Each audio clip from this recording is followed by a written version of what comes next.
Yeah, thank you everyone for coming to this. I know you were made to come to this. Just kidding. I know you're, but I appreciate you being here. I hope to have a fairly interesting lecture today. I do want to thank Mark and Kevin especially for having me. They're amazing artists and professors in and of themselves, and they were gracious enough to let me come here and visit and talk to you about my work today. Because I really appreciate it, because this is my favorite thing to do as an artist, is to visit other universities, talk to other students, see other programs, and interact with students, folks like you, in any capacity that I can. So this for me is a huge treat. It's also a time for me to be able to look at my work and kind of review what I've done over a certain amount of time. And I hope it's helpful. I hope what I can say is helpful. That's why I want to do it.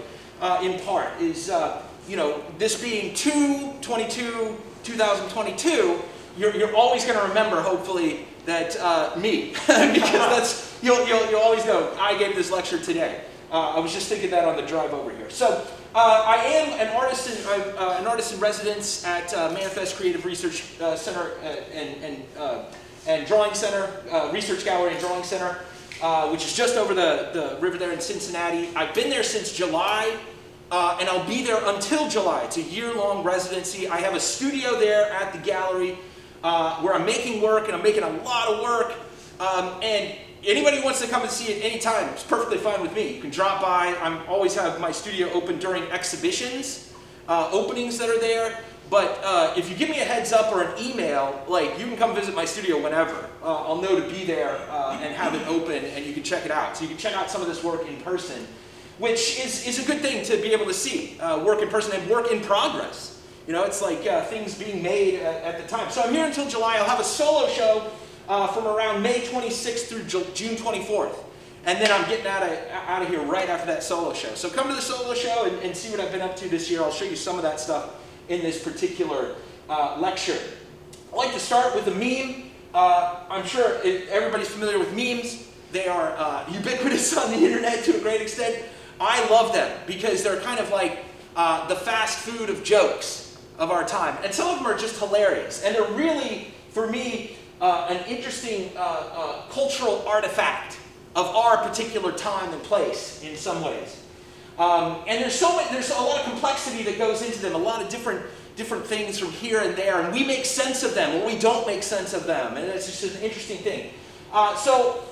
This is, of course, the meme of Boromir from Lord of the Rings. One does not simply walk into Mordor, but of course someone has made a meme about this particular fresco that was redone.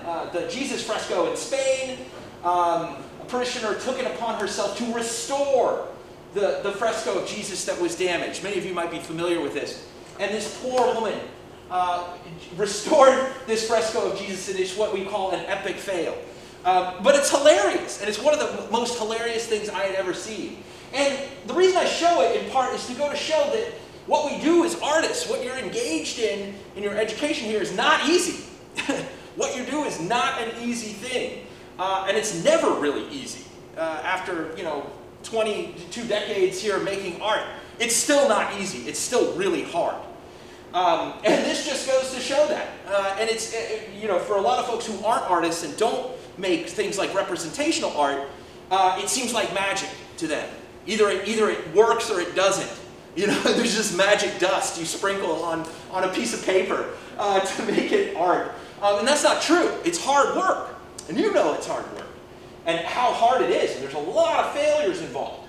And I was always fascinated with the art of representational image making. I'll show a little bit of work from when I was an undergrad, but only 1% of everything I made. Everything else was kind of a failure in some ways, or a giant mistake, which you need in order to get that work that does work. This is a final in my Drawing 1 class. It was to set up a still life that was out of context, an object out of context. So you take a bowl and treat it like it's a hat. So you would draw it in that context. And what the assignment was a meaning-generating exercise to explore creating content or something to say without even trying necessarily. You could take two random things and put them together And because they're recontextualized, they'll have a totally different meaning. And so I took lipstick and I put it in the context of ant killer. You know, like one of those little ant things. They go in and they eat the food and they die. This is a cropped version of it, and I don't have the full version. There was this pile of dead ants off to the side. And I show this for a couple of reasons. One is, I've always been fascinated in the art of representational image making, or creating the illusion of 3 dimensions on a 2-dimensional surface. It's fascinating, it's magical, I'm just obsessed with it. And I've always been obsessed with it, creating those illusions. I also show it because you'll see a lot of things like insects in my work. I didn't know it at the time, but what I was making actually, impacted what I made from then on out. And then I show this because it helps me talk about artwork and me realizing that artwork has the power to say a lot, and say a lot of things. And say things that you don't necessarily intend.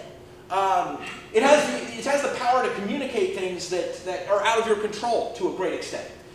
So this, for instance, in critique, I got to critique and people were like, man, you're such a misogynist and this and that. And then people were reading things into this work that I didn't intend. And I was like, whoa, that's crazy. And it really was a flashpoint for me in realizing, what do I want to say and how do I say it? That's harder. That's just as hard as creating the artwork itself, is communicating ideas that you want to communicate. So I figured, well, what do I want to say? What do I want to say in my work? So I made this graphite drawing as part of a series the next year. It's kind of like sophomore level classes. And I was like, well, I want to talk about my fears and my anxieties. Because I was, you may not think it from my presentation, but I'm very shy. I'm very introverted for the most part. And also a very fearful person, especially of things like insects. I grew up in Springfield, Missouri, which is home of Brad Pitt and Bass Pro Shops, but not unlike your area here in this part of the country as well. We have forests and trees and woods and lots of critters, lots of creepy crawling critters everywhere. I remember when I was a kid, I think it was like the first time I took a shower, and I turned the water on and I was about to get in, and this spider just teleported in front of me, like in the shower. And it was gigantic. It was huge. And I screamed. And it was like that scene from Psycho, with the shower curtain and screaming. And that really affected me. From then on, I really had to look, and search, around the shower for insects before I got in the shower, or search around toilets, because what's more horrible than sitting on a toilet and realizing, oh, there's spiders everywhere. And so I did this piece, and in critique, I again got a reaction I didn't expect, which was laughter. And I was like, no, man, I'm trying to be serious. I'm trying to save the world with my artwork. This is nothing to be laughed at. And so what I realized here was, I'm saying something, but I'm not saying it in the way that I want to get across a particular idea in my work.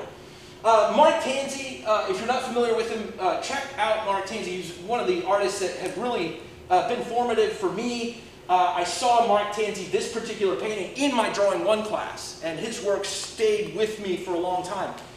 In part because Mark Tanzi uses representational image making and narrative sorts of ways of talking about work, but also he uses paint like I use charcoal in a mostly reductive way. So Mark Tanzi would lay down oil paint and then remove it with brushes and rags and solvents in a reductive manner. So it really mimicked the medium that I would go on to work with a lot, which is charcoal, additively and subtractively. But also representational image making and also saying things. I mean, this is I'm not going to get into it, but you can talk about what is the narrative, what is the meaning behind this piece. I love the idea of artwork in artwork, paintings within paintings, talking about paintings and things. So I got to graduate school, and this is the first one of the first pieces that I did in graduate school, was to get rid of as much content as I could, that I could stomach. Get rid of all, no spiders, no Dungeons and Dragons monsters, heavy metal monsters. Just get rid of it all and just focus on this art of representational image making. With pencils at the time I was using, and I set up this still life, and I made this very labor-intensive drawing. Very intense, you can see all the little knots in the wood. And I learned a lot doing this from direct observation. And it really changed a lot of things for me, taking things to that particular level. And I edited everything out. So in some ways it was very minimal. There's not a lot of content there, but it's also maximal in the level of detail. And I'm really fascinated by this contrast between minimal and maximal. It's something that I heard a juror talk about recently in her artist talk. I can't remember her name, but I'll remember it and let you know. But she does these very intense graphite drawings. And she said, and this really stuck with me, she wants to say everything and nothing at the same time. And that's just something that recently really stuck with me. I love horror films. And this is the greatest horror film of all time. It's John Carpenter's The Thing. And the reason that this is such a powerful movie and horror film is because it's one of those where you don't know who the alien is. The alien can be anybody, kind of a situation, And what I realized is with horror movies, it's not scary when you see the monster, when the monster pops out at you. The scary part is like all the buildup, all that tension, all the not knowing. So it goes back to H.P. Lovecraft, who's one of the great horror writers who's influenced a lot of the horror culture we see in contemporary society, who said, the strongest emotion that human beings have is fear, and the strongest form of fear is fear of the unknown. It's when you don't know is what's actually fearful. It's not, when the monster jumps out, that's just a release of all this fear and tension. And so taking that idea from horror films, I started applying that to my graduate work and these still lifes. I was setting up these still lifes that were very mundane, very just out of my apartment, nothing special about them at all, but giving them titles that would create something of an expectation. You expect in a horror film that you're going to see a monster, but when you don't see it, that's when it's scary. When its presence is denied in a horror film, that's when it's scary, when you don't see it. So I was actually doing that with titles in this work. So I titled this thing, Still Life with Kitten.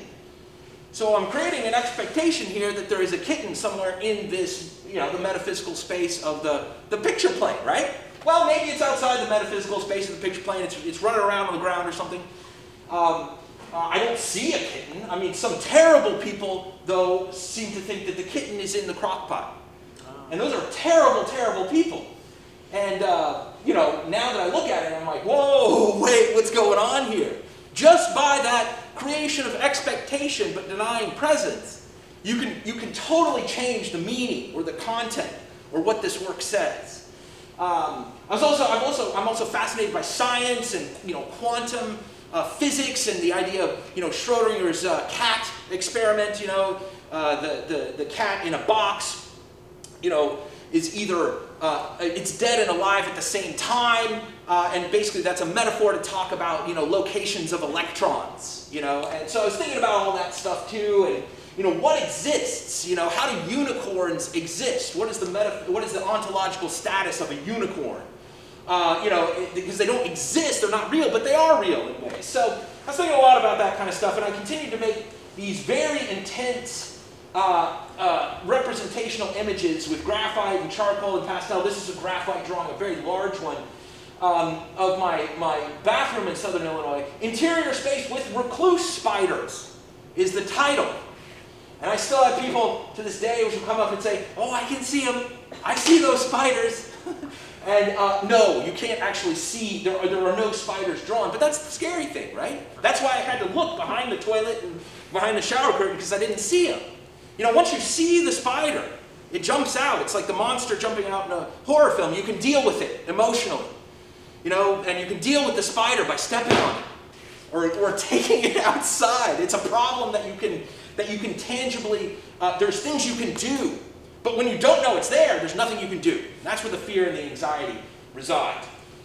So you can see up here in the top left is a wonderful little Easter egg, I suppose, this whole scene being very staged. It's a movie poster for William Shatner's finest film, Kingdom of the Spiders, which is a late 70s film where spiders take over a southwestern town, and it's gross. It just freaks me out. It's the creepiest thing of all time. And William Shatner's greatest film. And you can also see the little Easter egg here in the toilet. That's my drawing from undergrad that's like crumpled up and sort of thrown away as me sort of locating or finding a different way of saying what I actually wanted to say.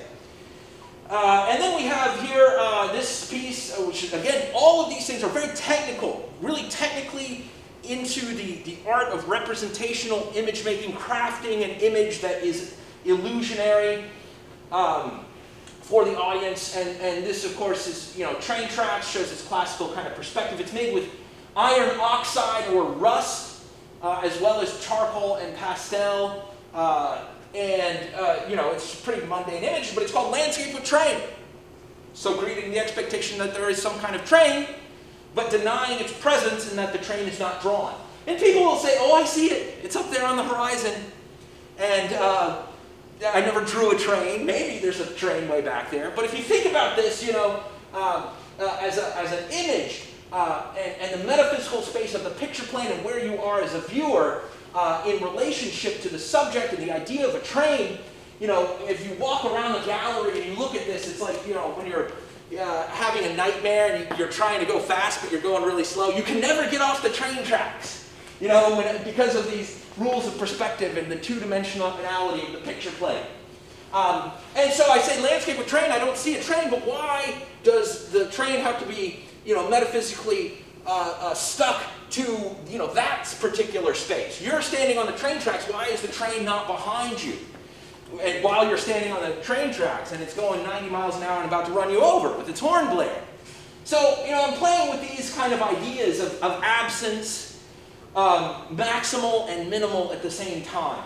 Hey, Shelby, yes. Quick question. Iron oxide, can you explain for us the rust component there and how it was applied? Yes. So I was a printmaker for a good deal of my undergrad and grad experience. We used a lot of iron oxide to transfer images. You wet it down. I can't think it was with alcohol, and so we like did a lot dust. of. Yes. So powder. I use powdered iron oxide, which is very affordable, and it comes in a powder form, and you can use it like a charcoal powder or dust, and I use that to coat the surface of the page. Did it have kind of like powdered graphite, a oily kind of quality, or was it more dry? For what I used was fairly dry, but there was a bit of oiliness to it. In the grand scheme of things, it might be minor for most people if they were looking at it, but it was pretty significant. I mean, somewhat significant, but it was such that I could still draw it with it and erase with it. I had to lay it down as a base layer. I couldn't really work with it additively after that so well. It was mostly just a base layer. As oil painters sometimes use, like a grisaille or something underneath to work the image. And that's a great question. You can kind of see these drawings in my studio in graduate school there. Let me see. So, skipping way ahead, I got to my current job. I teach all levels of drawing at the University of Wyoming.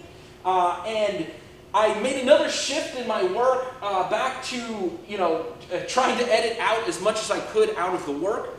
As much as I liked that work that I was making with the image and the title, vastly unsuccessful in the juried competitions because jurors don't read titles.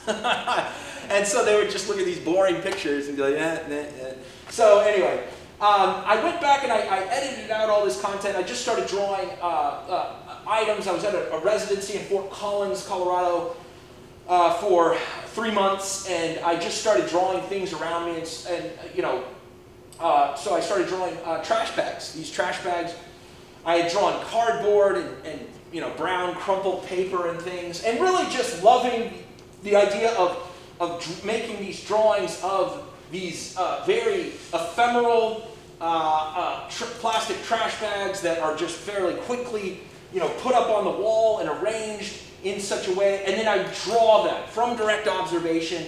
These drawings are 3 or 4 hours, very quick, using charcoal. And the reason I switched from really graphite to charcoal is a speed factor. I can work much more quickly to craft an image with charcoal than I can with graphite. Those of you who've worked with graphite, you know how it is. You got your pencil. Let's go with our 9H, which is overkill anyway, for like a few hours or days, and then you go in with your 2B, and it just takes forever. I really, especially working from observation, direct observation, I like the ability to start with a tone and build in the lights and the darks. It's a divide and conquer strategy of observational drawing that is much faster. So when you start your drawings, well, you'll tone them all completely. Yes. Yeah. That's partly how I was trained a little bit. Yeah. Yes. I almost always, when working with charcoal, I tone the page because the hardest tones to see in all your still lifes from direct observation are the middle tones. You know, you can see what's very light and you can see what's very dark, you know, but it's all those confusing middle tones. And so if you start with, you know, middle tone everywhere, you can squint your eyes and very quickly block in the lighter shapes that are definitely lighter, block in the darker shapes. So you've created a really gestural and gestalt type of value system very early in the process. And that's how I like to draw. And I want maybe to paint one of these days, but I haven't. I'm very Marie Kondo with my artwork. I don't like to add things. I like to take things away. You know, if anything, I like to edit things out of my process and not add to my process, at least at this stage of my career. What I noticed, though, is these things started taking on qualities in and of themselves. So this, Rorschach test, your ink blot test. You look at it and it's like, oh, it's a butterfly or it's a flower. Well, this thing on the left here, this trash bag, started looking like a head with a smiley face. Like something out of Nightmare Before Christmas. Like a character. And the one on the right kind of reminded me of one of the aliens from The Fifth Element, if I'm dating myself here. If you've ever seen that. These things, the one on the left looked like, again, something out of Nightmare Before Christmas. And what I realized is these things, even though what I'm doing is that we're seeing order in randomness. We're seeing patterns where they don't actually exist. That's one of the most amazing things about our vision and about the human mind. Is our ability to see patterns when there are none. That's our great strength, and it's also our great weakness. And there's a term for this, pareidolia, seeing order in randomness. And if you're a representational artist at all, you're deeply, I used to think that abstract art and representational art were separate. But if you're a representational artist, you are dealing with abstraction more than abstract artists. Because all of these marks that you're creating have to turn over and create an illusion. So if you're working this way and creating illusions, you are working with abstraction intimately. And again, a lot more than some abstract artists that don't have Shelby, quick question. Yeah. The inside of the trash bag, obviously there's something there. They're stuffed. Are there Yeah, that's a good question.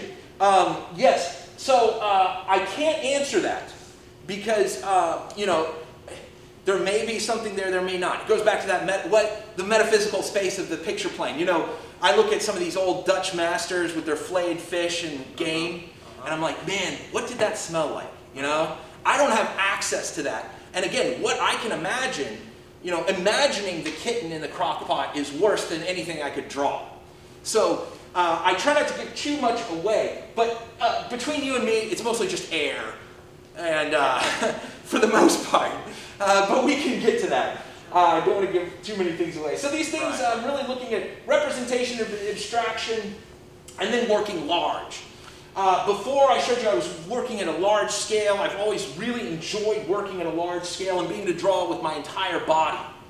I also like large scale work because you can have a wider variety of experiences with it.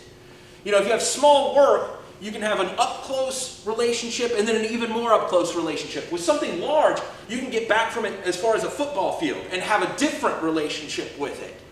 And as well as those close relationships. So I like working large. It's also like a Sisyphus pushing a boulder up the hill.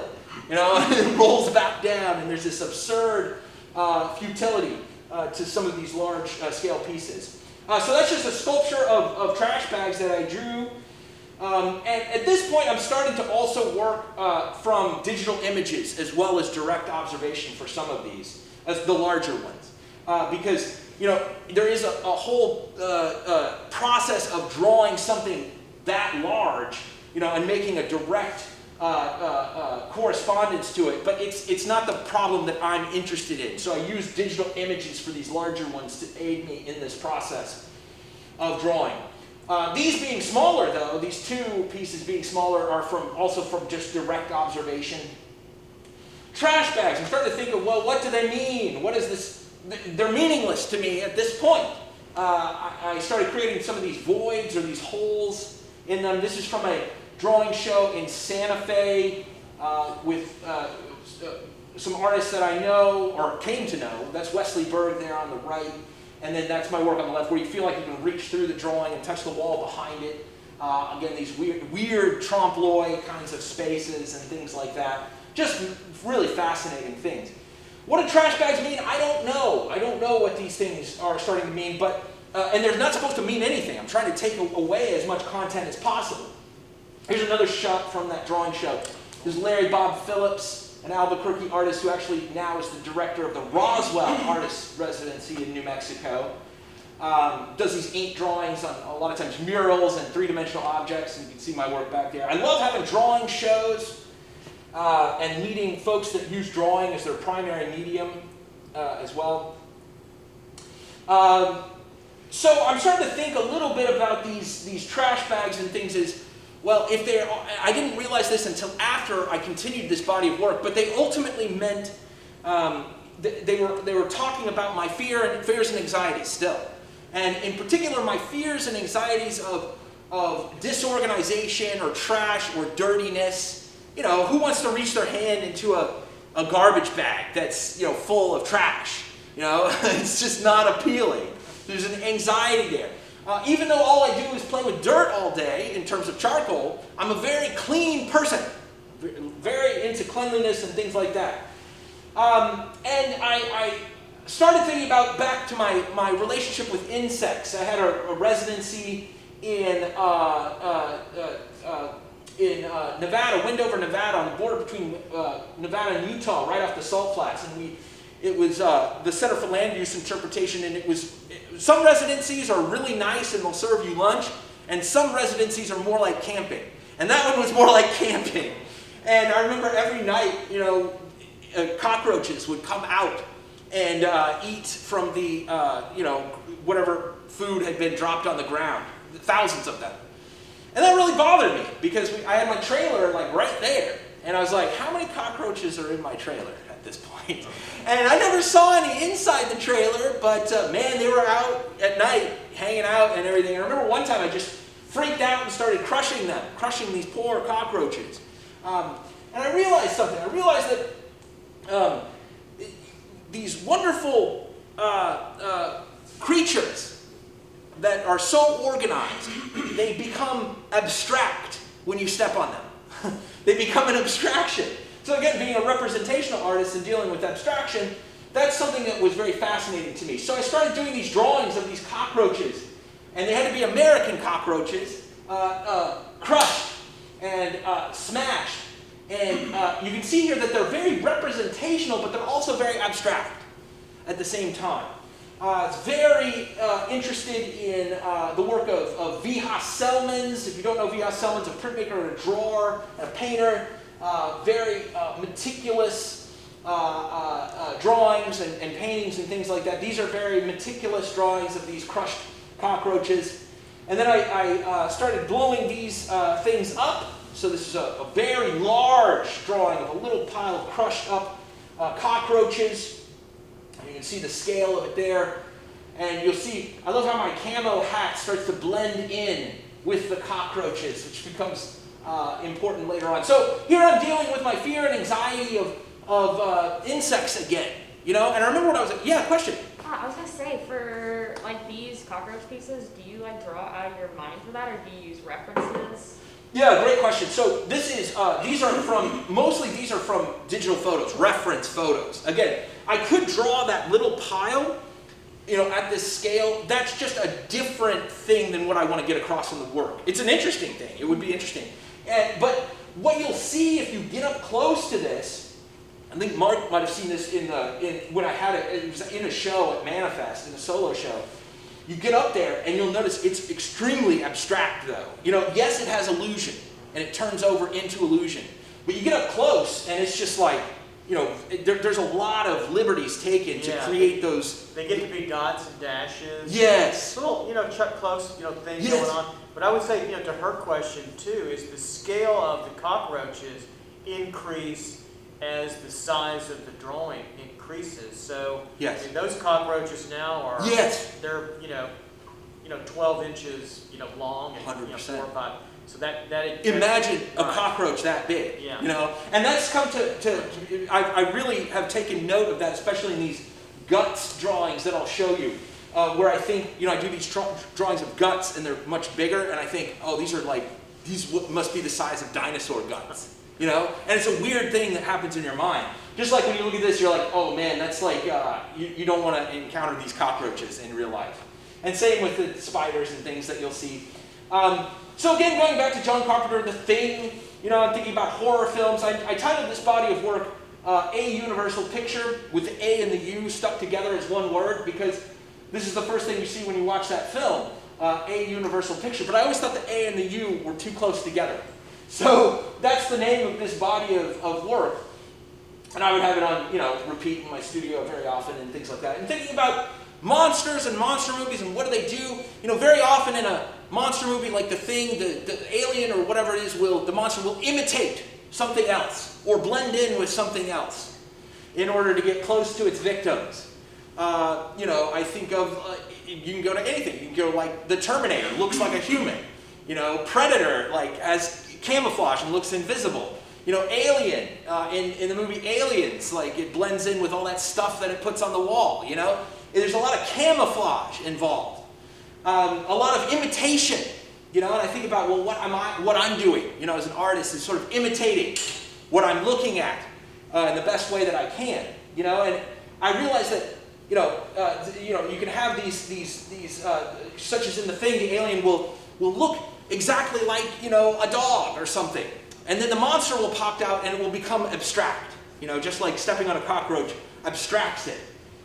So, spoiler alert, but, you know, when the monster pops out, when the tension is released, that thing becomes abstract.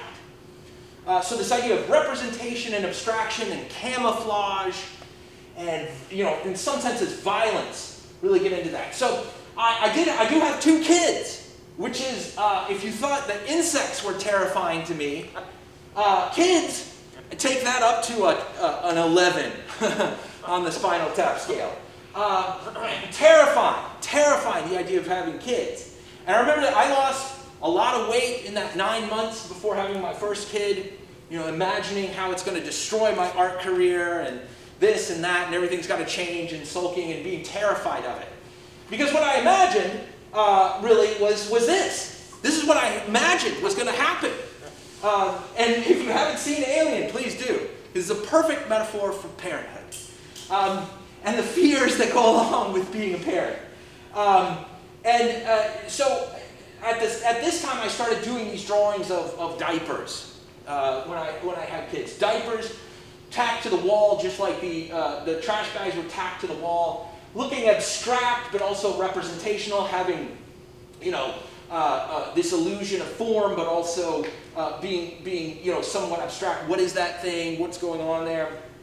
And, you know, people asking, well, are the diapers... I'm going to refrain from asking that. Yeah, don't ask on that one. Don't ask for that one. Because there is a performative aspect of this work. You know, how does the value of this work change if it was a drawing of, you know, like a poop-filled diaper?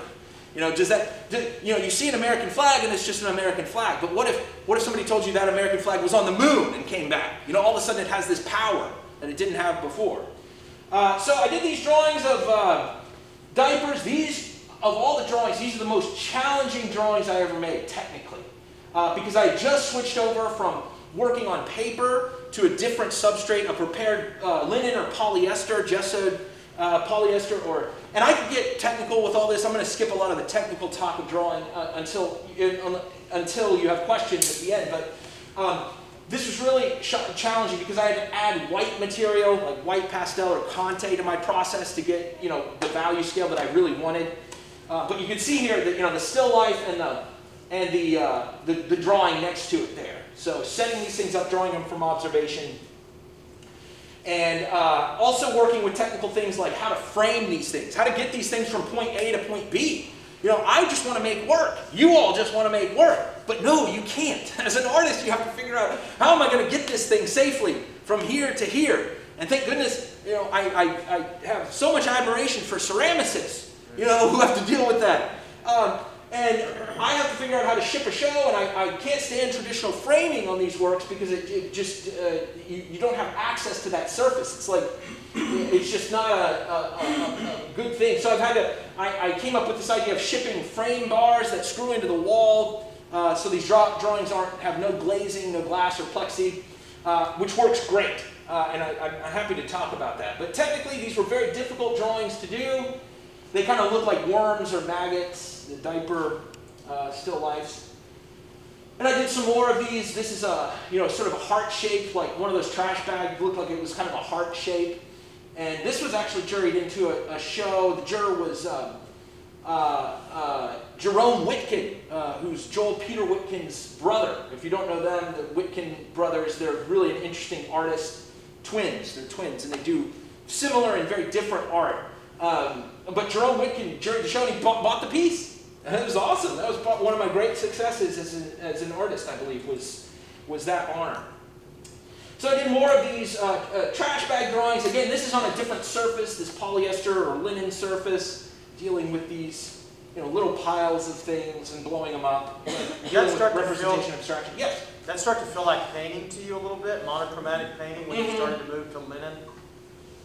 Yeah, I think, in all honesty, I'm practically a painter as much as a drawer at this point. I mean, what I'm doing with the material, the shape of a pastel or the shape of charcoal is like the shape of a brush, and you make shapes with it. And you're talking about the sticks.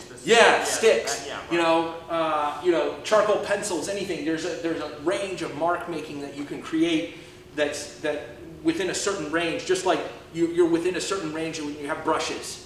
What you can do and things like that. And I like being limited. Limitations.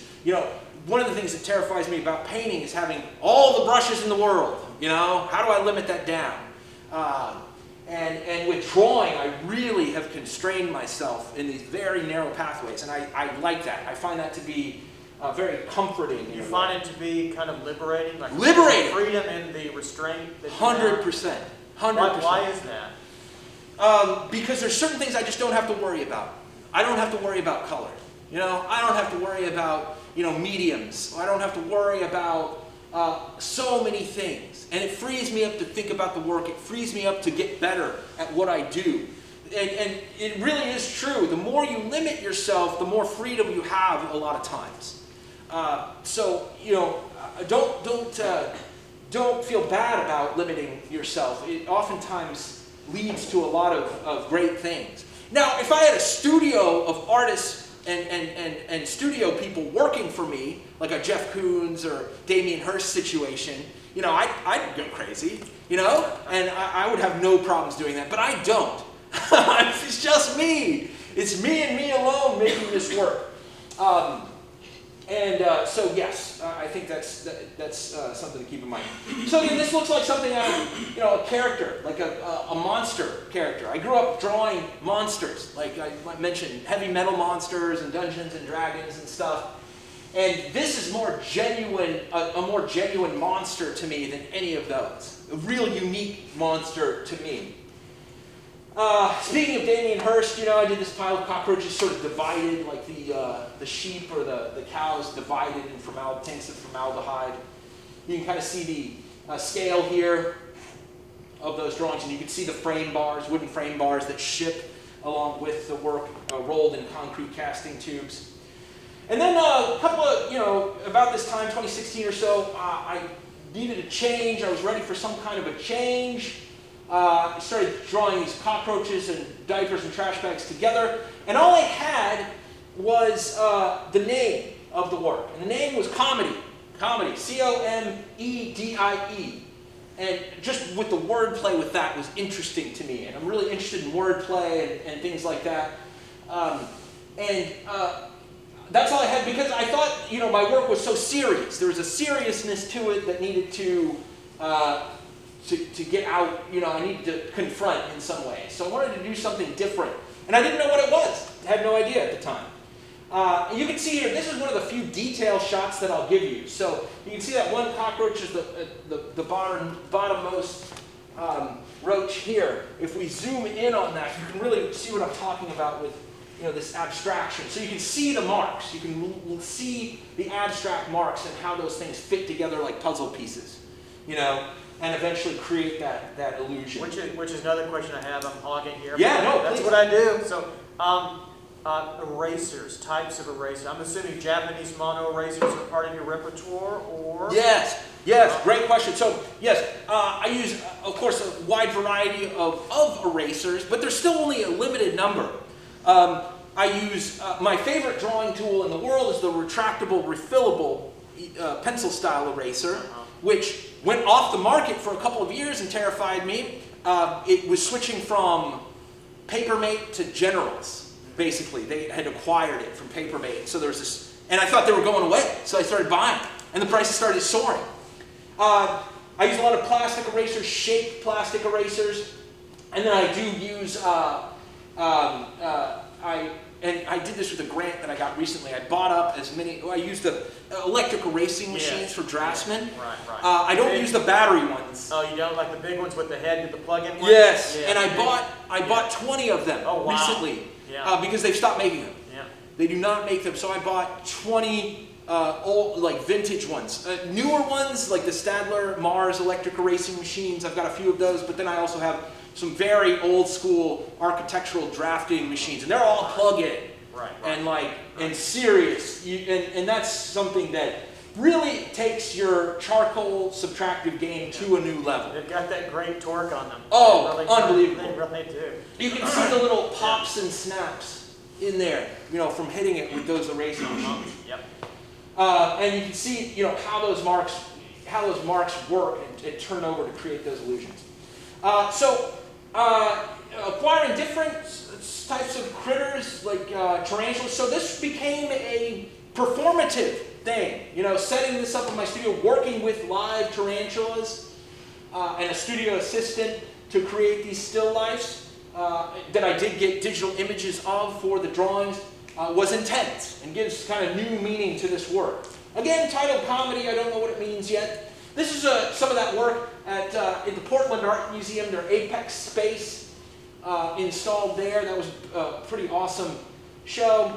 And then I've always been fascinated again by wordplay and Barbara Kruger and a lot of and Ed Ruscha and a lot of artists who've used text in their work. Text is a visual element, which is a tremendously tricky thing to do. Because text gets into, that's adding a lot of content to your work potentially. I've done it with titles, to some extent, but always been fascinated with this, and that brings us to, of course, memes. Memes. What happens? What are memes? At this time, I'm looking at a lot of memes and how they've invaded our culture, through social media and things like that. They're kind of the fast food jokes of our time, very ephemeral. I started then. With my drawings, just putting meme text on the drawings as if they were memes. So basically, doing the drawing I was going to do, but then just adding random meme text that I would find from memes and insert into the drawings, hand drawn. And this was like, kind of again, taking something very minimal, like a meme, it's something that's very ephemeral and quick to make. And by hand drawing it, I'm sort of recontextualizing it in a way. And 90% of what people are going to see of your work is going to be on the internet, And so it interested me to post these things to social media as drawings and seeing what that did. You can see these things installed. So all the text is drawn by hand. Talking a lot about opinions and things and looking at how social media has sort of affected our culture and our political dialogue and things like that. Again, the drawings being totally separate from the text. I wanted it to be, I didn't want there to be a connection. I'm not really knowing what I'm doing with this work, but this work was not popular. It didn't get into a single juried show. And I don't know if it's because people just didn't take it seriously, or they thought it was a meme, or what. But I still have to show this work when I'm invited to have a show, and I show it as much as possible because I think it's awesome, but nobody else seems to agree. And so, again, just taking taking body parts and doing what could be construed as vulgar hand gestures, or things like that might give a certain connotation to them. And I'm also interested in this interplay between digital and analog, taking something analog and making it digital and then making it analog again, going through these, this sort of cycling mediums through things. Yes, it's all part of a historical dialogue to some extent where artists have taken things that are vulgar or ephemeral and elevated them to this higher status. If you think of Robert Rauschenberg and the mattress, painting, and whenever somebody says, well, art can't be this, well, there's an artist that comes around and says, well, I'm not so sure about that. So again, all this done by hand, and the title of this book work being comedy, sort of doing something absurd. And I went back to the old work and I inserted meme text into it. And yeah, this one. So going back and revisiting older work as well. And you can see this work installed there in a space. I have another question. How did you arrive at some of the phrasing? Did you a lot of it I found. Uh-huh. I found, just looking through memes, and I would take something random. I was really interested. I was just drawn to things where they're talking about opinions, because, I don't know if you've noticed this, but there's a lot of opinions on the internet. Allegedly. Allegedly, a lot of opinions on the internet. Yes. So I ended up, having things that dealt with that to some extent. And then, at this time, I continued making some of this work. This was the most recent piece that I made, or the last piece that I made out of that series, which is a transition to this new series of work that or a couple new bodies of work that I've been working on in particular, and which have to do with, again, something else that is anxiety-provoking and fear-inducing and polarizing in a lot of ways, which is hunting and the ethics of big game hunting, but also the ethics of eating meat or consuming other animals, and notions related to non-existence and death. I've been on both sides of the hunting issue. I was very anti-hunting for most of my life, and when I moved to Wyoming, I eventually became a hunter and tried to get, when I'm living in Wyoming, 100% of my animal protein from hunting is the sole source at this point. So I've been on both sides. At this point, I am a hunter, and that's what I do.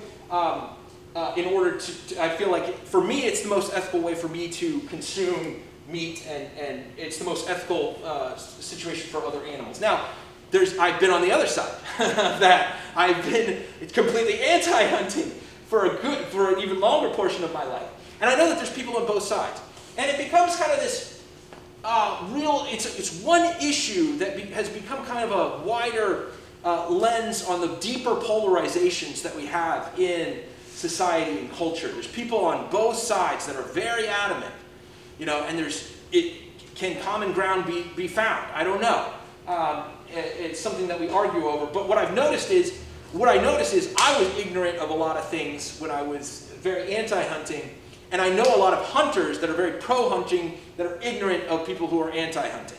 And I know that there's a lot of ignorance on those sides. The more sure you are of one side or the other, the more ignorant those people tend to be about the other side. And so I started dealing with this in a couple of ways. I started doing drawings of the piles of guts left behind from hunting. And me and some of my hunting partners, and I would get digital images of these and then do these drawings. And again, it's taking this, lowly things like a diaper or a trash bag and elevating it to this higher status. And very vulgar imagery and very violent imagery there's definitely violence in these. But again, having this sense of pareidolia. I see a face in this gut pile, and I can't help but see a face with two eyes and a mouth, and I'm putting those patterns together. So it still has to do a lot with these previous bodies of work. These are very meticulously done. In some ways, they're also a way of not letting any part of the animal go to waste, and also challenging the traditional Western romanticized images that you see of wildlife. Living in Wyoming, and if you go to Montana and Wyoming and these Westerns, like there's one version of artwork, and it is like elk out on the plain with a bull elk here and a cow here and then a calf. You see, and with an iconic sunset behind it. You don't see wildlife portrayed in this way at all. So I'm in some ways challenging that stereotype as well. I'm not really trying to tell people what to think. I do hunt, but I'm not trying to say, oh, you should hunt, or hunting is the right way to go, because that's impossible to say. There is no correct answer on that. There is no right answer. And I don't feel like the work itself, is pro or anti eating meat or hunting. I've had people look at it in both ways. I've had hunters say that's the most anti-hunting thing I've ever seen, and I've had people who are anti-hunting say, well, that's super pro-hunting, And so the work itself, I'm very pleased that it doesn't, take a stance one way or the other. I've also had, these drawings, look like when the alien from the Thing, the film, pops out. It's very gut-like. There's lots of tentacles and things like that. So these things have a strong connotation to that as well. Yeah. Yeah. So why did you go with visceral for these titles? Yes, because great question. So visceral, referring in just one way to viscera, being like the insides of an animal or a human or whatever. So viscera and visceral, but also that idea of visceral being a term we use for something that hits you, really in the guts. When we say something visceral, we mean it's affecting you, it provides you a feeling. I've had some very, over the same time frame, and this is like kind of COVID time, basically. All this work is COVID. And, I've had some changes in my family situation, my health situation that made me think a lot about, my insides and just my life in general. And I like watching that. Has anybody ever heard of the Great British Baking Show? A couple folks? Well, I love when these British people come on and their cake doesn't rise, and they say, oh, I feel gutted. I just love how they say it in their British accent.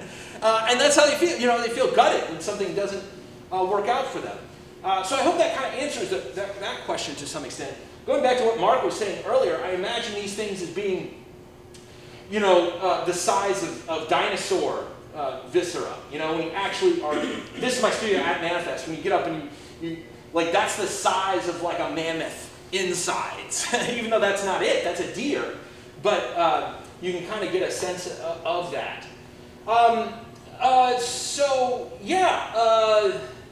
I think that's, what I want to say. So I'm really conflicted about the ethics of hunting and eating meat. I don't have a solution. I mean, it's something that I do, but I'm not trying to prescribe other people to do one thing or the other. I think it's a situation that is very difficult no matter what.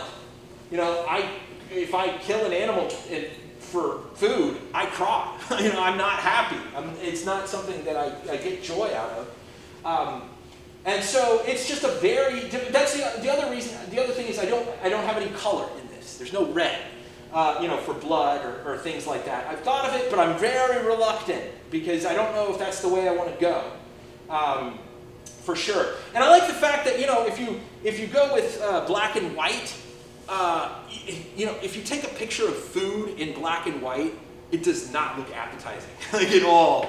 It's so amazing how much color, takes it to that other level. And so I'm reluctant, I know that color can really change things, so I'm reluctant to do it at this point. Quick question on your Yeah. support structures. Polyester? Yes, polyester. So it's just out at the factory. One of the reasons I changed to polyester, and I can talk more about this easily at any time, but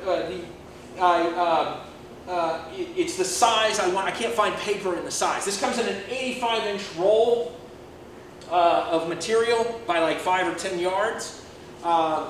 And there's very expensive versions of it, but there's also, I can get, an 85-inch by 10-yard roll for, I think, $250. I think it's, $170 for 5 yards. I strongly recommend it for drawing students, advanced drawing students especially. This material, very affordable. You can go in with a couple other people, get a lot of this material for very cheap. I can show you exactly what to get, where to get it. And it works great, and it's worked great for my students in the past. And it takes the material, charcoal, very well in the way that I use it, reductively. It works pretty well, but it's not paper. I'm in love with paper, but it doesn't, and it won't do everything paper will do. And I do have to use this white material to push the value scale where I need it to go. So these are space blankets, and tied to hunting and outdoorsness. These thermal blankets that you can put on to stay warm. It's also used for spacecraft and things like that as insulation, developed by NASA, these Mylar blankets. And again, tacking them up to the wall and doing these drawings of them, very much like I did of the trash bags. You can see this in my studio, this manifest. And, I'm doing drawings of these things, and, there's no, again, I don't really know exactly what I'm doing. I just know that we've seen a lot of these space blankets around, migrants that were detained at the U.S.-Mexico border a lot, in these migrant camps. And so I'm taking this material and doing drawings of it. Again, not trying to say anything about that necessarily, just taking that material and recontextualizing it, being like, well, that's one way we've seen this material.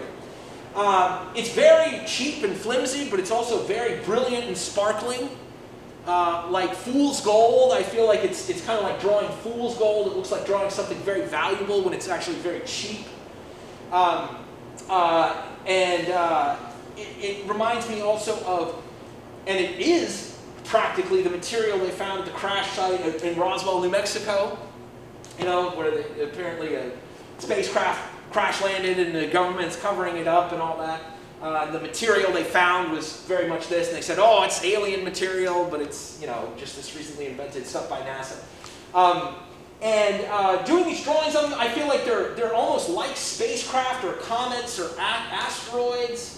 I really have been pushing up these lens flare effects with the pastel and brushes. It feels so kitschy to me. It feels like I'm Thomas Kincaid, this little snowy house with the light from the fireplace pouring out the windows. And there's something that I just find wonderful about that. And it's just a big F you and just saying, I'm going to be really cheesy with this thing and draw these things this way. These are very fast. Being on the residency, it's been very great. I can do these things in a week. One of these drawings in like a week if I'm really pushing it. And all of these things from most of the guts to these space blankets have been made during my residency since July at Manifest. And another piece here. I just love drawing these folds and these. For somebody who likes value and illusion and meticulousness, kind of like the Sisyphean task of pushing these boulders up the hill and letting them fall down.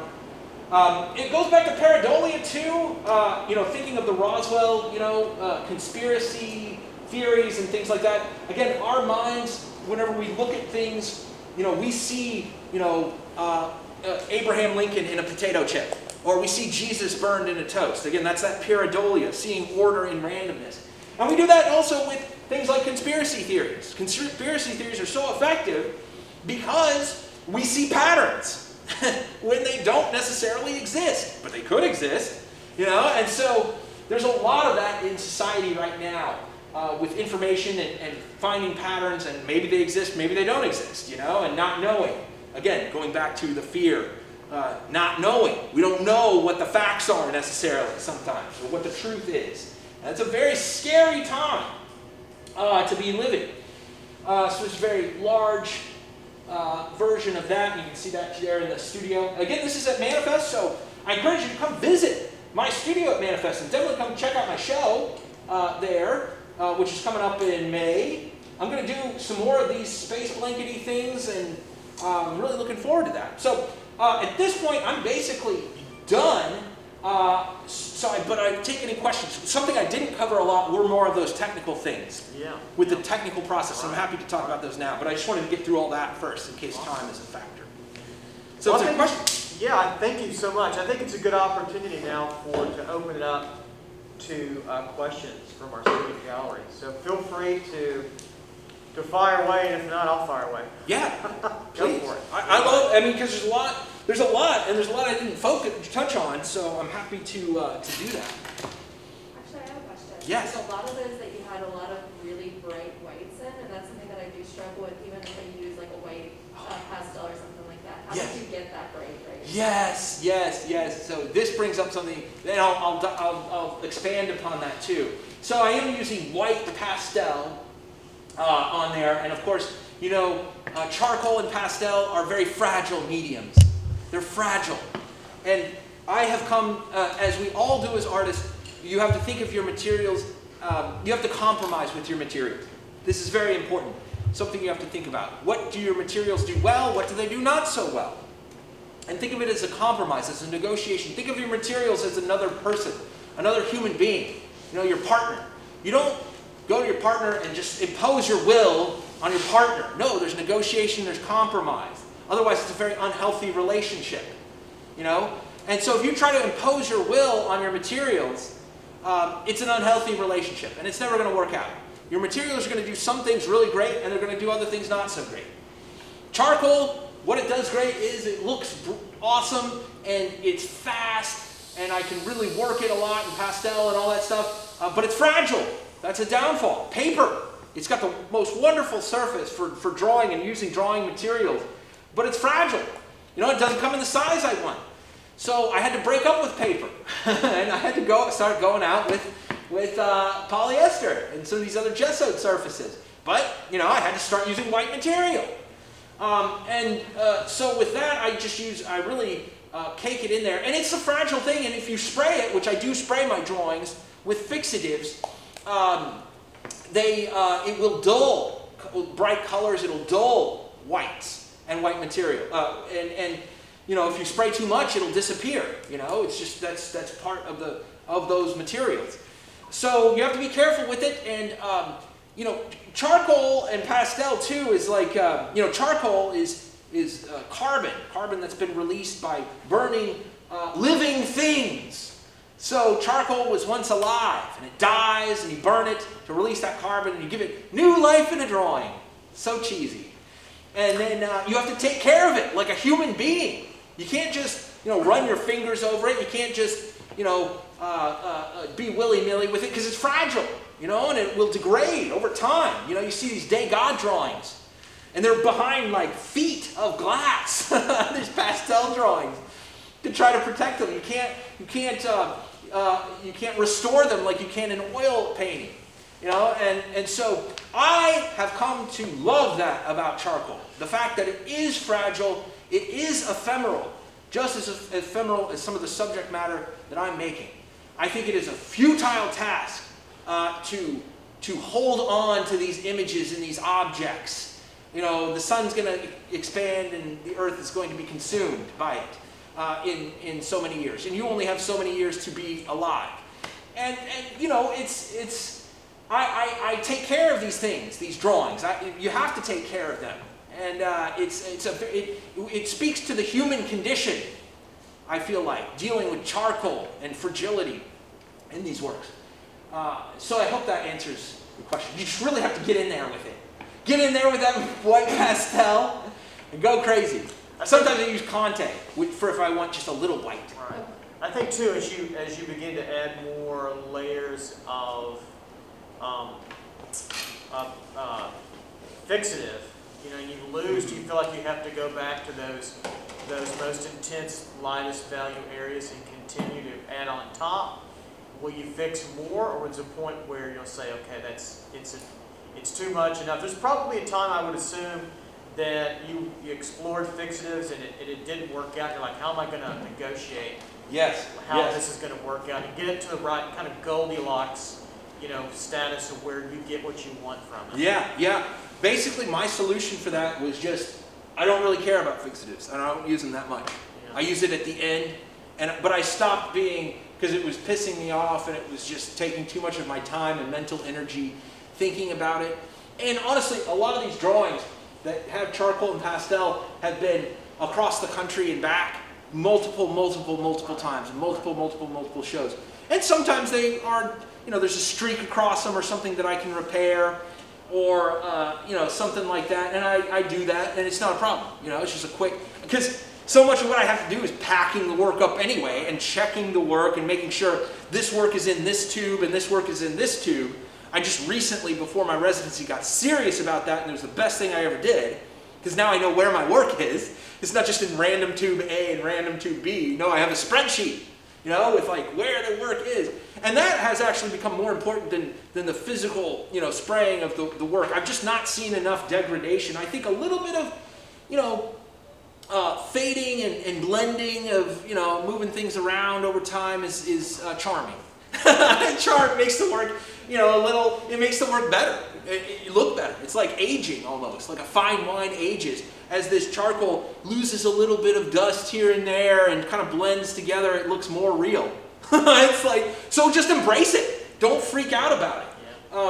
Yeah. But if you're just using charcoal, you can spray more. You can use fixative a lot more. There's a couple, charcoal drawings that were just up at Manifest that were really good examples of that.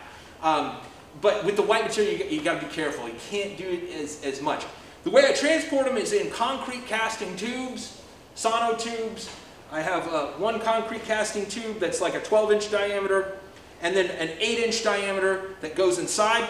The drawings are wrapped around that 8-inch diameter version with sheets of glassine interleaving and plastic wrap and craft paper layer. So it rolls up, the drawings roll up, that whole thing goes into the larger 12-inch diameter tube, and then the framing bars, wooden or metal, go inside that 8-inch tube. And then the greatest packing material of all time, pipe insulation, goes in to keep things from moving around. Pipe insulation is what you should pack everything with. It works really well. And so much of what I've done has been developing methods of getting things from here to there. Yeah. And don't you feel like you're always balancing protection of your work versus the economic, financial portion of that, to balance, when is this going to be too cost prohibitive? When you get a gallery museum to chip in, or they'll pay for everything. If not, then you've got to find a way to be able to do it, but not break the bank, because it's got to go and then it's got to come back. Right? Yes. So you find and then sometimes what you get back is very different than what you put. It was a lot less cared for, beat up, right? Yes. Yeah. Yes. So, for instance, if I was to frame these things, with plexi, you're not going to see the drawing very well. It's going to get, dust on it, and it's going to cost $10,000 to ship a show, which I don't have. So sometimes, very often, doing less instead of more, in my experience, has been the better strategy. Doing less instead of more. I am the type of person who always thinks, as many human beings do, that you have to do something to do. But a lot of times it's just not doing something is just as powerful. Just like in charcoal drawing, erasing, taking away is just as important as adding. There's this great book, and I was hearing a podcast on it that just came out called Subtract. And it's about, as human beings, our go-to is to add to things to solve problems. We rarely think of subtracting things to solve problems, or at least it's not our go-to. So a lot of times with these things, what I found is actually doing nothing. If it's not broke, don't fix it. If it's not going to be a problem, don't worry about it too much. I wasn't finding a problem with my drawings fading or needing fixative. So I've just said, well, if I don't need it, great. If I don't need to frame these things in a traditional way, I'm not going to worry about it. So, I think it's important to think about, do no harm, or what you don't do as being just as important as what you do. And I don't, I do sell work time to time, but it hasn't been a focus of what I do as an artist, and I'm very fortunate. I like what I do teaching. It's very important to me. It's something I really love, and it allows me to not have to sell. I don't have to sell work. I can make whatever I want, and that's great.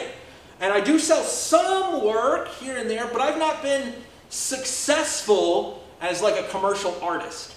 I just haven't gone into those, places as much. I like showing my work at nonprofit and educational institutions to do things like this. And I have shown at some commercial galleries and had some success, but not, I haven't had a make a living as an artist success, or even close. Question?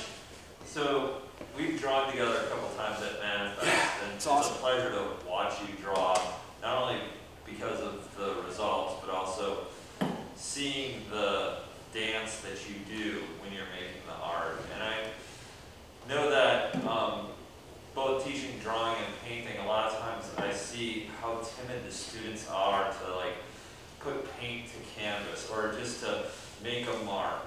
And if you could talk a little bit about being in the moment when you're working, because Yes. I would liken it to when I'm drawing and I'm seeing you draw. Yes. I would say that sometimes it's similar to you're doing a dance, and sometimes Yes. it's like you're fencing, and sometimes Yes. you're boxing. Yes.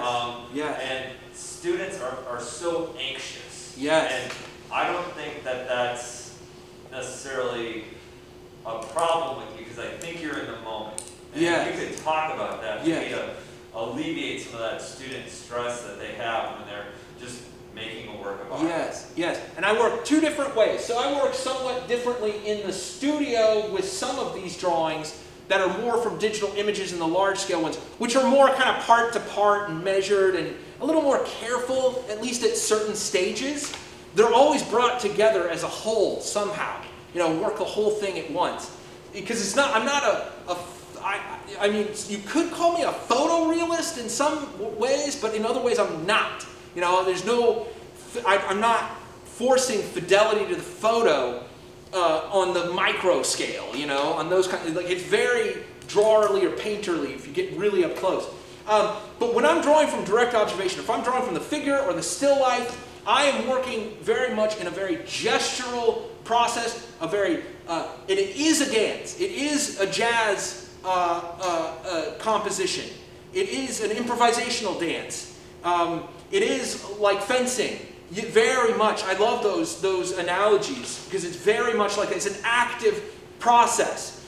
So yes, some of my work is very careful, but when I'm drawing from direct observation, I don't have time for that. When you're drawing from the model, you don't have time. And you should really, I think, attack the drawing. You're in charge of that drawing. That drawing is not in charge of you. And yes, it's so easy to be too careful, and you think you're going to ruin the world. But in the grand scheme of things, you've got to make, all you're doing when you're drawing in that way is making mistakes. I'm just constantly making mistakes. And I just embrace those mistakes. I'm like, well, that's a shitty mistake I just made right there. And you're constantly correcting. And it is it's like exercise. It is much more like exercise. And I teach drawing in such a way where it's much more like exercise, where we're active, we're engaged. It is more like a dance class than it is like what some people want to think of as a drawing class, and drawing with your fingertips. And constantly squinting, constantly looking at the whole. I'm not looking at, and you're not looking at the figure, you're looking at these shapes. How does that shape fit together, and where is this thing up here compared? A lot of times when I'm drawing the figure, I forget that it's a figure, And so, that just comes with time and practice and just doing it over and over and over, If you asked me to play piano, learn how to play piano right now, I don't know how to do it. I would be very careful, and I would be very slow, and I'd be very... But over time, if you play piano for 20 years, it's just nothing, And it's very much that with drawing. And you have to allow it to get to that point, though. You can't just be slow. You got to start working fast, especially from observation. And know that, especially with charcoal, that's something that you can make tons of mistakes, and mistakes become an enriching part of the visual experience. I love drawings like this, but what I love about them are the corrections and the sighting lines and the diagramming lines, the whole aesthetic to that. The history of the drawings that I see in there is what's really cool to me. Isn't it about learning and teaching to get your students to learn to embrace the failure of it? I like the fencing metaphor. That's a lot of fun, or boxing, because it's a competition, and the greatest champions are going to win some, and they're going to lose a few too. You're going to lose way more. That's a good question to segue into. With your work, how much of your work do you, like if you build a body of work, how many of them would you rate maybe as not showable, or maybe secondary? Yeah. And I always tell students I've got a percentage of work where I'd say, okay, if I do 60 drawings for that series before I exhaust my interest in it, I would say maybe 20%, 30% of that is like pristine, showable. And then for me, there's like that secondary, okay, these could go in like little group shows. Yeah. I wouldn't want to see them like in big, major production. Yeah. There's always a percentage like, well, these are going to be, I'm going to document them, and I'll just leave them in my shelf, and they'll just lay there. Right? We are our own biggest critics, for good and for ill. I've only shown you a tiny percentage of the work that I've done in the grand scheme of things. I have drawings that I've done over this last year that I didn't show you because they were horrible all of a sudden, and that's it. It's like playing. I liken it mostly to playing baseball, and your percentage wins in baseball. If you're 500, if you're winning half, you're doing really awesome.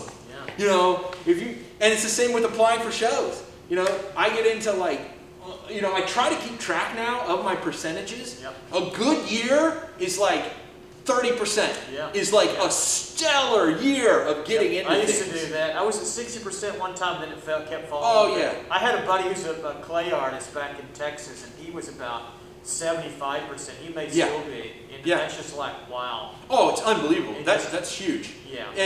But you gotta temper your expectations to be like, if you get into half of what you're doing, you are like, are super awesome. And same with your work.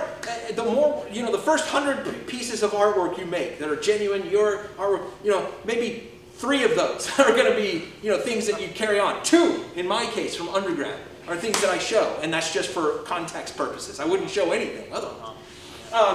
And then the next 100, though, maybe 10 are good out of that 100. And then the next 100, it's a long-term thing, and human beings are not meant to deal with these kinds of time scales.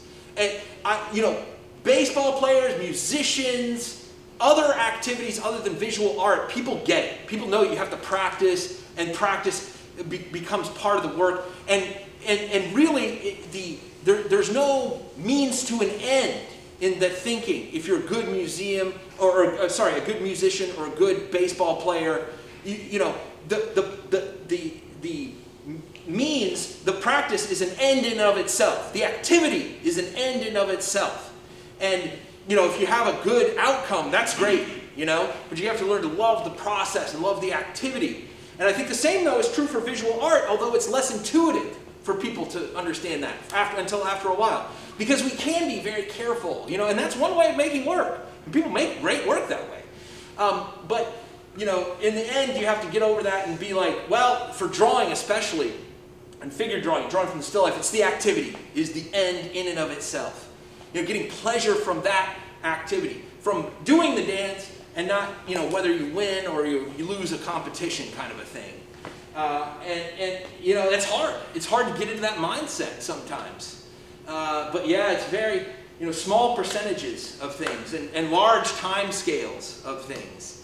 And there's things you don't recognize now as you're making work as an artist that make sense 20 years from now. And we're just, as human beings, we're not meant to deal with those kinds of time scales, and that's why we've got problems with things like climate change, is it's too slow. It's just slow enough that we don't take it as seriously as we should, potentially, and things like that. More questions from students. We want to make sure. Siri, go ahead. Oh good lord, I had this phrase perfectly in my head a second ago. Do you think if time weren't an object, that you would still skew towards fugitive media? Or is it an intrinsic part of the kind of work you make, and is its futile aspect important to you? Oh, so can you say that one more time? Sure. I think I know what you mean. If you had all the time in the world, and if time wasn't an object, do you think you would stick with fugitive media? Fugitive as in? As in dusty work. Your oxides and your charcoals and your pastels. Yes. Oh, I get you. Yes. So, would I stick with it if I had all the time in the world? Again, if I had all the resources and the time in the world, I would love to be making prints right now. I don't like printmaking. It's too much work. It's hard work. Printmakers, you're awesome. You're hard workers. Hardest working people on earth. It's hard work. It's a job unto itself. I want to make the plate and have somebody else print it. And that's a good thing. But even that, there's only so much time you have to do these things. You know, if I could do painting, you know, I thought about for this residency just being like, okay, I'm gonna paint. I'm gonna paint. That's what I'm gonna do. And then I constantly think to myself, should I be painting? Should I be painting? Is that what I should be doing? Should I be doing that? And it's like, you know, I'm often just like, no, I don't have to do that if I don't want to. But then I'm like, are you a coward? Are you doing this because you're afraid of failing, you know, in painting? And I don't know, you know, but I feel it's so. There's a lot of things I don't necessarily know. I think I'll probably paint and make prints again at some point. But I mean, I'm also happy to do what I do. I feel like there's an absurdity to working the way I work with the materials I work with. If they're fragile materials like charcoal, it's kind of a big FU to a lot of ideas in the art world about, you know, permanence and, you know, hanging on to this thing, this object forever. I'm really interested philosophically in what gives those objects power. Again, going back to the American flag, you know, just being an American flag. What if it was on the moon and came back? All of a sudden, it's got power. You know.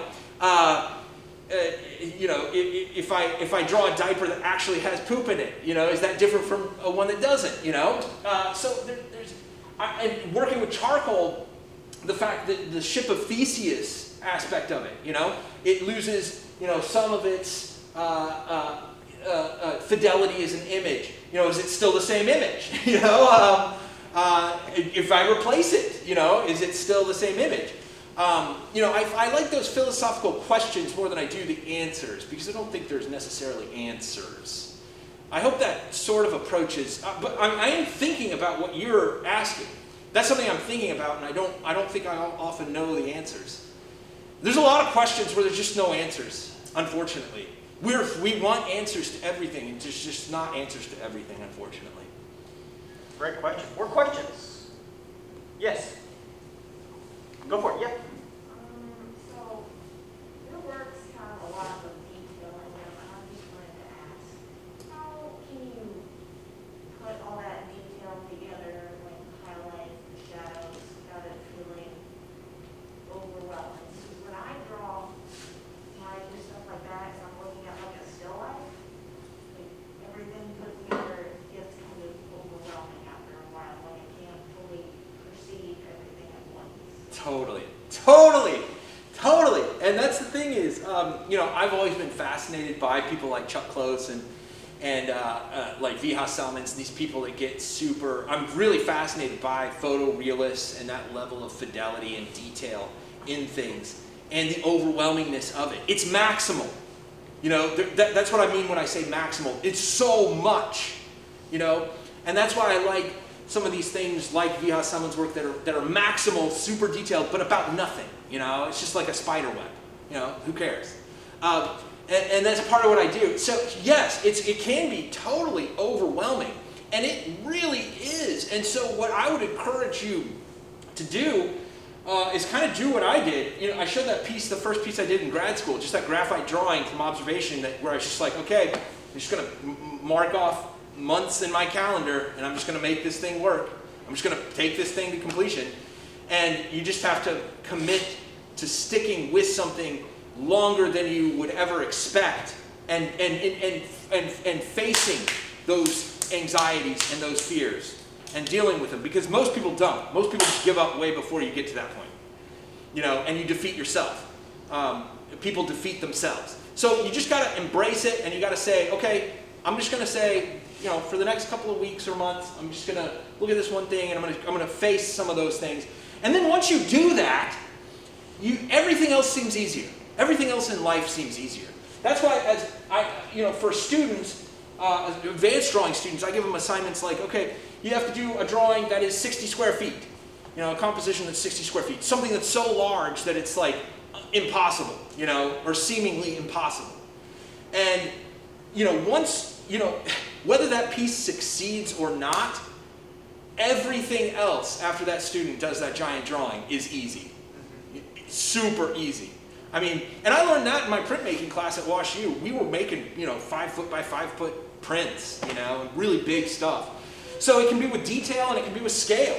So I would encourage you, just to confront those awkward, uncomfortable, frustrating, poke those things. Poke those scabs, because they hurt and they're uncomfortable. And that level of detail can be very uncomfortable. That being said, I feel like I'm weak in terms of detail of some of these folks that get into it. I am very painterly. I don't have the patience for that. So my gift is not I'm not talented at art. My talents are with, I have the right amount of patience and the right amount of impatience. Because I don't have patience for all that little detail. I'm going to fudge the facts, here and here and here, because I'm too impatient.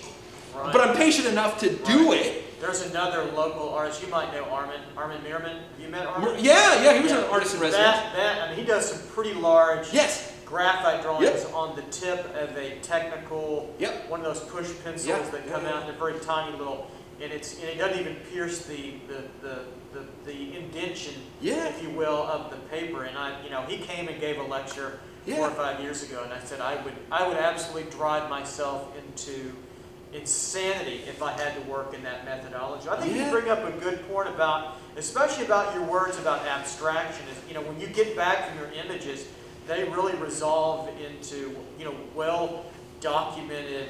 Almost like you mentioned photorealism, and then you walk up closer to them, and they become symbolic. Dots, dashes, streaks, and abstract. Which I really enjoy that dichotomy of photos. Which kind of gets me into a question about some of the artists that I see that you compare favorably to. That we'll see what you think a little bit. Is Robert Longo? Career, your studio floor that I've seen. You get that charcoal.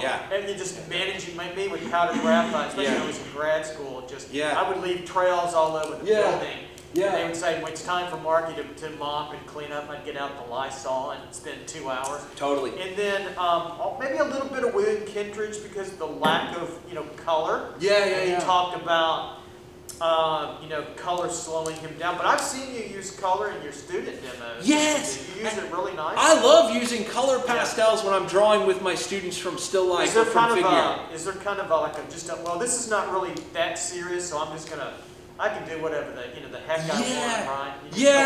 I've allowed myself. A lot of what we do as artists is we give ourselves permission. I gave myself permission to use color when I'm working with my students because I'm teaching color, and my default is to restrict myself, but that can be a good and bad thing. But you have to give yourself permission, as an artist. That's the biggest thing. It's we are the best in being our own critics. We are the best in putting up those barriers. And sometimes those barriers that we put up restrict us, and we're editing down, and they're really good for creativity. But sometimes those walls that we put up for ourselves as artists are unproductive and unhelpful and don't need to be there. And so we don't know though. Sometimes we have to figure that out. I've probably got up some barriers and walls with color and other things and materials that I should tear down. Do you get that comment? My wife gives me that comment about my work. She's like, I love color in this. I'm like, well, I'll get there eventually. I've got ideas. Do you get that comment with your work? Yeah, and I keep thinking maybe I should start using color. You look at Zaria Foreman. Are you familiar with her work? She does the ice, the glaciers, the pastel drawings. which are just amazing. Yeah, check out Zaria Foreman, anybody, if you don't know her. And she, she uses color in that work, and I'm like, man, I should, those are really cool, and she's very successful. Man, I should do that. But, maybe it's partially because I don't have studio assistants, and I don't have a lot of infrastructure. I don't have a lot of money, to buy. Pastels are expensive, I can ship a show for $500 round trip, a full show, solo show. Yep. And I can make a piece for, $100, and it gets expensive once you start adding pastel and color and other things and oil paints, and you're really up in the expense, and it's just, do I have the money? Do I want to put my money towards that at this time? That's a constraint too, Paula Rigo with her large drawing, the pastel drawing, painting, painter to look. She's a lot of pastel. Yeah. Quite a bit. So, Yeah. I think you have another question. Yeah. So you talked a lot about like wordplay and how that's working with your artwork. How would you describe your process on the decision making of your wordplay, and is it the wordplay that inspires the art, or the art that inspires the wordplay? Oh, that's a wonderful question. So I keep a sketchbook, but there are no sketches in it. It's all words and sentences and phrases. There's no pictures, no drawing. It's just words and circle this and underline that and playing with this phrase versus that phrase. All wordplay is my sketchbook. No drawings. And yes, so I'm constantly writing down words and phrases and things that interest me. And honestly, where it's at right now, I look at something like, I see an internet meme, and I like the way somebody phrases something. But for me right now, does anybody know that store At Home? Does anybody go to At Home? It's a big superstore of like kitschy home furnishings. I love going there and looking at their art section.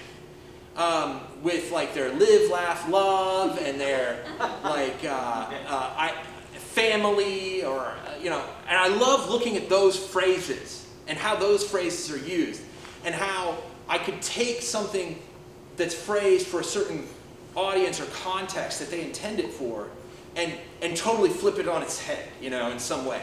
So I love going to At Home and playing with the poetics of kitsch and cliche. The poetics of kitsch and cliche. Does that make sense? Yeah. I love cliche. I love like William Kentridge. I love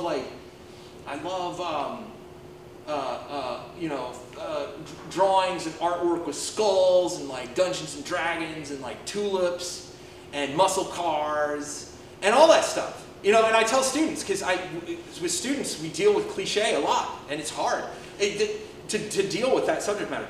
And cliche is something to just be aware of and be careful with. And if you're going to use cliche in your imagery, if you're going to use skulls in your imagery, like really use it. Like take it way over the top. Put Kanye West in the drawing, and and then some rainbows behind it. Like really push and let the audience know that you get it. This is cliche. And if you do that, I think that that's very helpful. And same with wordplay, cliche and kitsch. I love that stuff. And comedy, come die, nowhere is now here. I just love those little word plays and things. But it's hard to integrate it into artwork. I think Ed Ruscha and Barbara Kruger, and there's some folks that do amazing things with text and words, and it's just really hard to do. It's hard for me to do, and it's hard to I do a lot of jurying for things, and when people use text, it's so heartbreaking the way they use it poorly as a visual element. But I find it fascinating. I hope that approaches some of your. Did you have a question earlier? Yeah, I was just going to ask I'm not familiar with not a drawing major, so I'm not familiar with what goes into a residency, and just Oh yes, how yes. does this work? So yes, residency. So I'm an artist in residence at Manifest. They have a year-long residency program where different residencies are different time frames and offer you different things. The reason for a residency is to make work. So if I had my druthers, I would go back to graduate school tomorrow. I would go back and I would stay in graduate school forever because it's just making work, you know, you're just making work. You got all this time to make work, you're making no money, and you just, all you do is make artwork. And you have all these people making artwork next door and around you. And they're making artwork and they're having problems. And you make all these connections with people. And you fall in love and you hate people. And all of these things happen in that soup. And then you leave graduate school and it goes away and you're left alone. By yourself. And that destroys a lot of artists and their careers. And people just stop making, work. I think that's why a lot of people stop making work. They say, oh, I'll start making work again one of these days. And then, they're 90 years old and they haven't made work. A residency is a chance to get back into that, have another taste of that environment. It's the only way to really have that taste of that environment. Aside from things like, Manifest offering the drawing classes, figure drawing classes, and things like that. There's some of that. But really, a residency is something you apply for. There's all different kinds. In fact, I have a whole lecture I can talk about. If we want to do something different in the next class, I can talk about that. Because I've got a whole lecture about these things. But residency, so there's some that are, and there's a lot more residencies in the last 5 years. Everybody is starting their own artist residency somewhere in the world. So it's also a chance to travel to a place you've never been. Wyoming has 2 to 3 relatively prominent artist residencies. One is UCross Foundation for visual artists and writers, and then Gentel. And so those are residencies you go to for a month to 3 months, and those are very posh. They give you a room, and they give you a separate studio, and they bring you lunch, a little bag lunch every day, and then you have a communal dinner, and it's just for work. And they don't ask anything of you. They just give you this place to work. Some residencies you have to pay for, like Banff. There's one in Banff in Canada that you have to pay for. But you're paying to get that time, if you have the money, go ahead. And then Manifest is kind of in between in some ways where they have provided me a studio space, and space to work, and I get to go all the figure drawing sessions for free, which is awesome. And what else do I get? I had the opportunity to teach. I taught a portrait series at Manifest Drawing Center as part of my residency, but I don't get paid. They don't cover my lodging, so I have to pay for those things and figure those things out. And so what I've been doing is making the most work I've made in years this year. I've made more work. I've probably made 5 years worth of work in this 1 year. So it's a chance to make work. And I met people. I didn't know Mark until I met him today. I became familiar with his work when I reached out to him. Kevin, I met him in person. Finally got to draw with him. So making those connections are very valuable for me. And I really value those connections.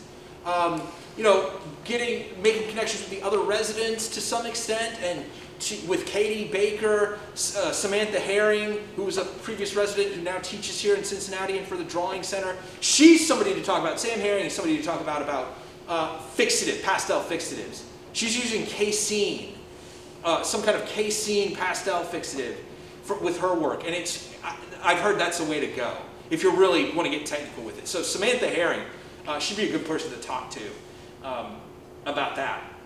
And so I've reached out to the past residents, like Armin Mersman, and I've just been like, hey, I feel like I have permission to contact you and talk to you because I'm a resident.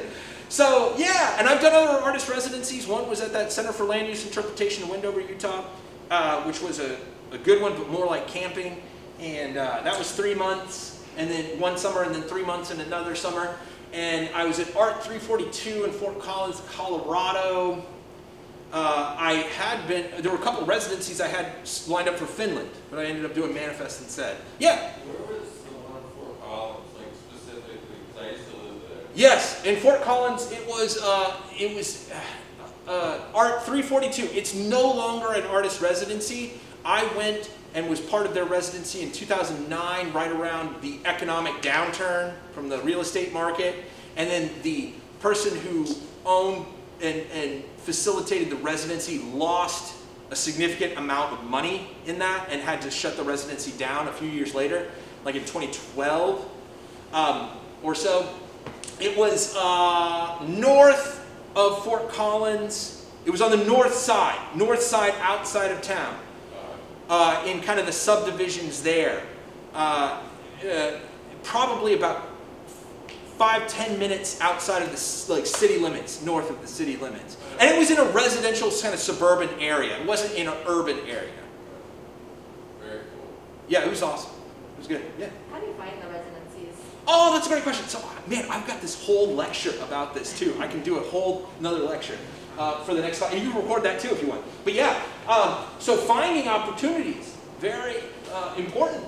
I use a variety of sites to locate opportunities. One of the best for residencies, especially international residencies, is Art Opportunities Monthly. It's an email I get. I can send links and stuff too and share with all of you folks. But Art Opportunities Monthly, artdeadline.com. A really good one is College Art Association Opportunities Online. I said artdeadline.com, callforentry.com or .org, cafe, call for entry. Call for entry is great for public art calls. Yeah, and that art deadline is a good one too. There's usually free and paid versions of these things. And man, I just set aside, it can be annoying when you first start applying for things to be like, man, talk about overwhelming. There's a billion opportunities out there. And just set aside the time, just make it a part of your weekly practice, looking at those things, because you'll have to sift through a tremendous amount. The nice thing is that a lot of things aren't relevant to you and me, and there's things that once you have enough experience looking through those opportunities, you know which ones you're kind of looking for, and that makes it faster. But at first, it's a slow, tedious process of looking through those things. But I enjoy it now. Good question. All right. Anything else? Fine. Well, Shelby, thank you. That was fantastic. Well, I hope Thank you so. much for being here, presenting to us, and answering all of our questions. Very much. Round of applause. Yeah, thank you.